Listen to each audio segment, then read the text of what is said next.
भाई बहन के अटूट प्रेम और रिश्ते का प्रतीक माना जाने वाला त्योहार रक्षाबंधन हर वर्ष श्रावण मास की पूर्णिमा के दिन मनाया जाता है।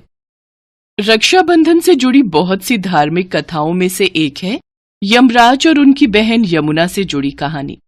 किस प्रकार यमुना अपने भाई यमराज को राखी बांधती है, इसका वर्णन शास्त्रों में बड़े ही सुंदर ढंग से दर्शाया गया है। एक पौराणिक कथा के अनुसार भगवान सूर्य नारायण की पत्नी छाया की कोख से यमराज तथा यमुना का जन्म हुआ था। यमुना यमराज से बड़ा स्नेह करती थी। विवाह के पश्चात यमुना यमराज से अपने ससुराल आने के लिए बराबर निवेदन करती थी।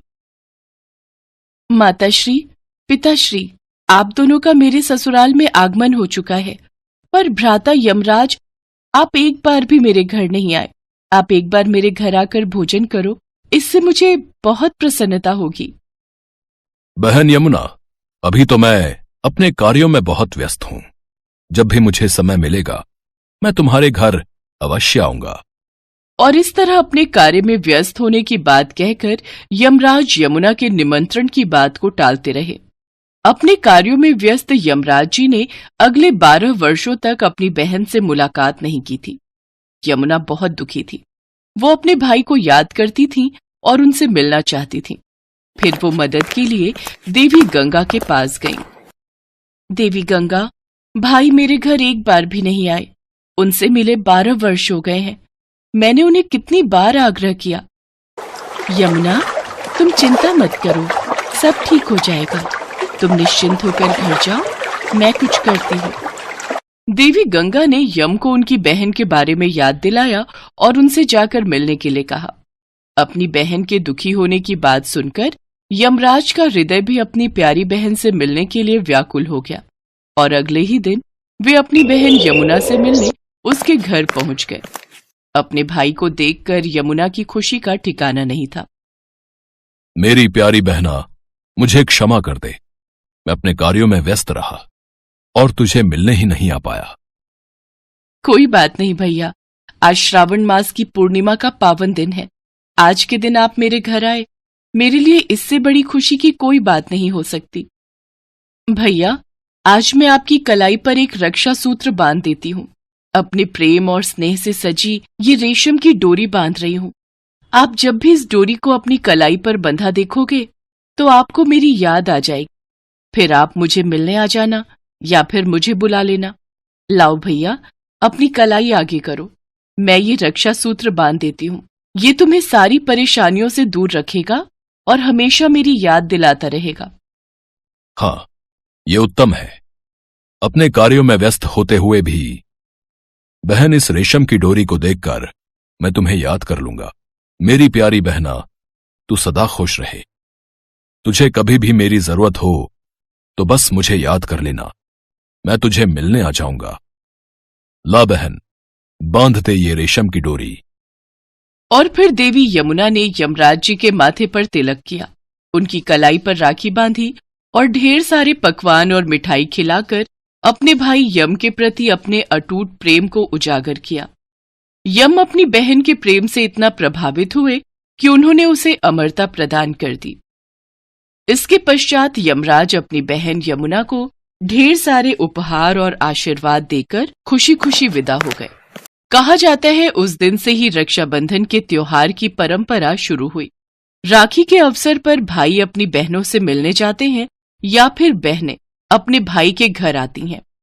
इस दिन बहनें अपने भाई को चिरायु बनाने के लिए उनकी कलाई पर राखी बांधती हैं।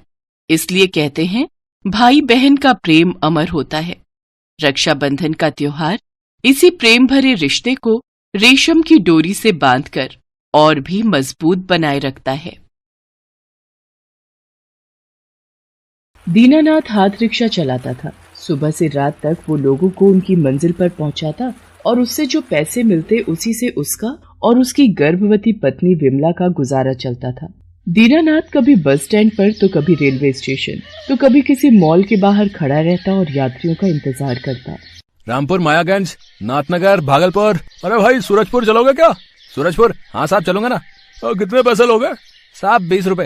अरे 20 तो बहुत ज्यादा है, मैं 15 दूंगा भाई। चिलचिलाती गर्मी के कारण दीनानाथ की बोहनी नहीं हुई थी। वो 15 रुपए में सूरजपुर जाने को तैयार हो गया। सारा दिन वो इस तरह लोगों को पहुंचाता। कभी उसे मन मुताबिक पैसे मिल जाते तो कभी कम, लेकिन वो किसी से कोई शिकायत नहीं करता। एक दिन जब वो सुबह सुबह काम पर जाने के लिए निकल रहा था तो विमला, अरे ओ विमला, मैं काम पर जा रहा हूँ, तू ठीक से खाना खाना, जरा सी भी लापरवाही ना करना। तुझे पता है ना तेरी कोख में एक नन्ही सी जान जो पल्ली है। जी हाँ, बिल्कुल पता है। वैसे भी जब आप जैसा ध्यान रखने वाले पति हो तो लापरवाही कैसे हो सकती है? विमला की बात पर दीनानाथ मुस्कुराकर उसकी ओर देखने लगा। फिर वो काम पर चला गया। उस दिन भी भयंकर गर्मी थी। पारा 44 डिग्री के पार पहुंच गया था। संयोग से उस दिन भी गर्मी के कारण उसकी बोहनी नहीं हुई थी और दोपहर के बाद जब उसके रिक्शे पर एक पैसेंजर बैठा तो वो बहुत खुश हुआ, क्योंकि उसे पता था कि उस समय उसे पैसों की कितनी जरूरत है। भगवान का लाख लाख शुक्रिया, एक पैसेंजर तो मिला। दीनानाथ उस पैसेंजर को उसकी मंजिल पर पहुंचाने के लिए चल पड़ा, लेकिन आधी दूरी पर जाने के बाद उसे चक्कर आने लगा और वो सड़क पर गिर पड़ा। उसे रास्ते में लकवे का अटैक आ गया। उसके हाथ पैर ने काम करना बंद कर दिया और उसका मुंह भी टेढ़ा हो गया। किसी तरह उसके कुछ दोस्तों ने उसे अस्पताल पहुंचाया। विमला भी भागी भागी अस्पताल पहुंची। देखना विमल, क्या हो गया? मेरे हाथ पैर काम नहीं कर रहे यार भाई, मैं तुमसे ठीक से बात भी नहीं कर पा रहा हूँ। अब बता कैसे चलेगा हमारा जीवन, क्या होगा हमारे आने वाले बच्चे का भाई? विमला क्या जवाब देती है अपने पति के सवालों का। कुछ दिनों बाद वो अस्पताल से घर आ गया, लेकिन वो सवाल अब भी सवाल ही बना हुआ था कि अब घर कैसे चलेगा। 2 दिनों से उसके घर में अन्न का एक दाना भी नहीं था। वो बेचारा इतना असहाय था कि बिस्तर पर पड़े पड़े रोता रहता। अरे आप रोते क्यों हैं?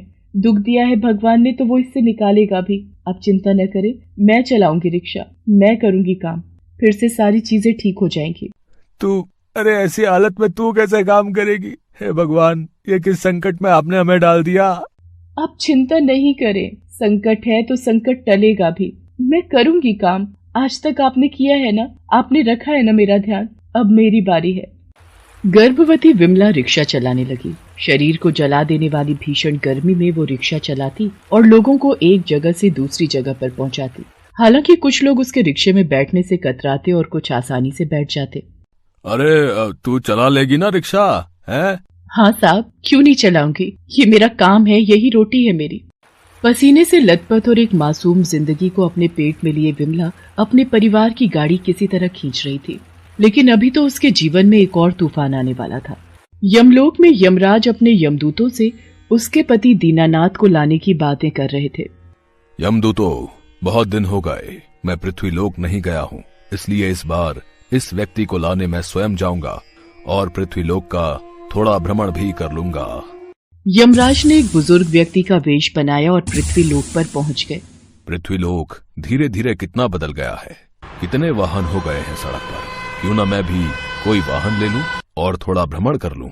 तभी यमराज की नजर विमला पर गई, जो रिक्शे के पास खड़ी होकर यात्रियों को बुला रही थी। रामपुर, मायागंज, नाथनगर, भागलपुर। देखो, हम इस शहर में नए हैं तो हमें यहाँ के इलाके का पता नहीं है। क्या तुम मुझे इस शहर का भ्रमण करवा दोगी? जी बाबा, आइए बैठिए मेरे रिक्शे में। उस भीषण गर्मी में विमला यमराज को अपने रिक्शे में बिठाए शहर घुमाती रही। फिर अचानक यमराज को ध्यान आया कि शहर घूमने में बहुत सारा समय बीत गया है। अब उन्हें दीनानाथ के घर उसके प्राण हरने के लिए जाना होगा। इस बच्ची ने हमें बहुत देर घुमाया, इसी से मैं उस दीनानाथ के मोहल्ले का पता पूछ लेता हूँ। यमराज ने विमला से दीनानाथ के मोहल्ले का पता पूछा। अरे, मैं उसी मोहल्ले में रहती हूँ, चलिए ना आपको छोड़ देती हूँ। नहीं, अब हम स्वयं चले जाएंगे। यमराज विमला के रिक्शे से उतर गए और जाने लगे तो विमला ने उनसे पैसे मांगे। पैसे? वो क्या होते हैं? मेरे पास तो पैसे नहीं हैं। क्या रिक्शे में सवारी करने के पैसे लगते हैं? लेकिन मेरे पास सचमुच कुछ भी नहीं है। ये बात सुनकर विमला थोड़ा चौंक गई। वो तो इसी आस में उस बूढ़े व्यक्ति को घुमा रही थी कि उसे कुछ पैसे मिलेंगे, लेकिन उसके पास तो पैसे थे ही नहीं। कोई बात नहीं बाबा, पैसे नहीं है तो क्या कर सकते हैं, आप कहिए तो मैं पते तक आपको छोड़ दूं जहां आपको जाना है। अरे नहीं नहीं, मैंने कहा ना, मैं स्वयं चला जाऊंगा। तुम्हारा बहुत बहुत धन्यवाद। यमराज पैदल ही दीनानाथ के मोहल्ले की ओर निकल पड़े। वो चलते रहे, लेकिन उन्हें दीनानाथ का घर नहीं दिखा। गर्मी के कारण उन्हें प्यास भी बहुत लग रही थी। उनका गला सूखा जा रहा था।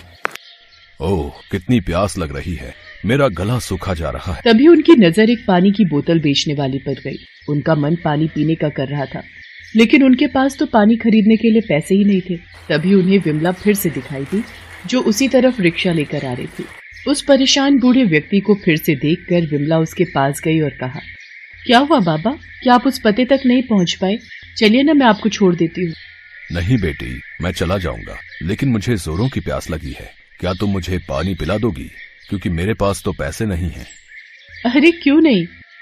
विमला की कमाई उस दिन सिर्फ 12 रुपए ही हुई थी। उसने उन 12 रुपयों से पानी की बोतल खरीदकर यमराज के वेश में उस बूढ़े आदमी को दे दी। यमराज विमला के प्रेम और दया से भरे हृदय को देखकर बहुत खुश हुए और कहा, बेटी, तुम्हारा दिल दया से भरा हुआ है। मेरे पास रुपए तो नहीं है, लेकिन आशीर्वाद है। मैं तुम्हें सदा सुहागिन रहने का आशीर्वाद देता हूँ। उसके बाद यमराज दीनानाथ के घर उसके प्राण हरने के लिए पहुंच गए, और जैसे ही वो उसके प्राण हरने लगे तो विमला वहां आ गई। उन्होंने उस बूढ़े इंसान को यमराज के वेश में देखा तो, बाबा आप कौन हैं और ये क्या कर रहे हैं आप? मैं यमराज हूँ बेटी, इसके प्राण हरने आया हूँ। ये आप क्या कह रहे हैं बाबा? अभी अभी आपने मुझे सदा सुहागन रहने का आशीर्वाद दिया और अभी मेरे पति को मार रहे हैं आप? ये तुम्हारे पति हैं? हाँ बाबा। यमराज ने अपनी आंखें बंद की तो उन्हें सारी सच्चाई का पता लग गया। यमराज धर्म संकट में फंस चुके थे। एक तरफ उन्हें दीनानाथ के प्राण हरने थे और एक तरफ उसकी पत्नी को उन्होंने सदा सुहागन रहने का वरदान दिया था। विमला की दया से भरे हृदय ने उनका मन भी तो मोह लिया था। बेटी, मेरा आशीर्वाद व्यर्थ नहीं जाएगा। तुम्हारे पति को कुछ नहीं होगा। तुम्हारे प्रेम से भरे हृदय, दूसरों की मदद करने की चाह ने असंभव को भी संभव कर दिखाया है। मैं इसके प्राण नहीं हरूंगा, और हाँ, मैं तुम्हारे पति को अभी के अभी स्वस्थ होने का आशीर्वाद भी देता हूँ। उसके बाद यमराज ने दीनानाथ को पूरी तरह स्वस्थ कर दिया और उसे ढेर सारा आशीर्वाद दिया और उनका घर धन धान्य से भी भर दिया। फिर वे यमलोक को प्रस्थान कर गए। ये देखकर विमला और दीनानाथ दोनों की आंखों में आंसू थे और वे बार बार यमराज को धन्यवाद कर रहे थे।